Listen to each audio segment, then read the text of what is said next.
Hi friends, ஒரு சூப்பரான ஆக்டிவிட்டியை நாம் இப்போ பார்க்கலாம். திட திரவ வாயு பொருள்கள் பற்றி நம்ம கேள்விப்பட்டிருப்போம். இப்போ வந்துட்டு பார்த்தீங்கன்னா திடப்பொருள் நான் ஒன்று எடுத்துருக்கிறேன், ஒரு உடன் பாக்ஸ் எடுத்துருக்கிறேன். இது வந்து பார்த்தீங்கன்னா ஒரு இடத்த அடைச்சிருக்கு.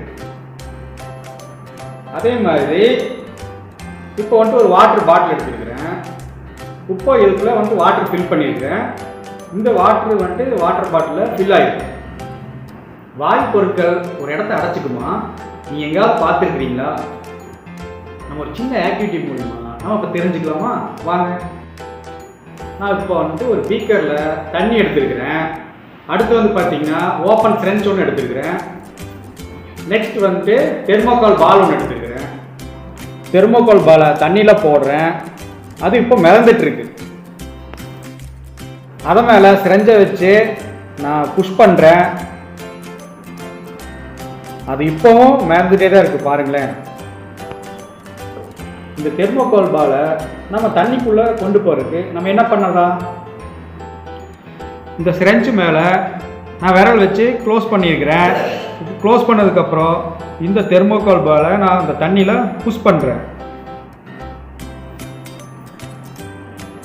இப்போ நீங்கள் நல்லா திங்க் பண்ணிட்டு இருப்பீங்க, அடுத்தது எப்படி இந்த பால் வந்துட்டு மேலே கொண்டு வருது. இந்த சிரஞ்சு மேலே இருக்கிற விரலை நான் இப்போ கொஞ்சம் கொஞ்சமாக ரிலீஸ் பண்ண போகிறேன். அந்த தெர்மோகால் பாலில் என்ன சேஞ்சஸ் நடக்குதுன்னு நீங்கள் பாருங்கள்.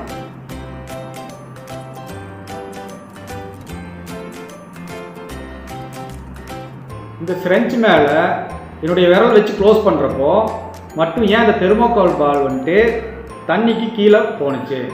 இதை பற்றி நீங்கள் தெரிஞ்சிருக்கிறீங்களா? என்னுடைய விரலை இந்த சிரஞ்சு மேலே வச்சு க்ளோஸ் பண்ணுறப்ப மட்டும் இந்த தெர்மோகால் பால் இந்த தண்ணியில் கீழ் பகுதிக்கு போகுது. ஏன்னு உங்களுக்கு தெரியுமா? இந்த சிரஞ்சுக்குள்ளே என்ன இருக்குதுன்னு எல்லோரும் பார்க்குறீங்களா?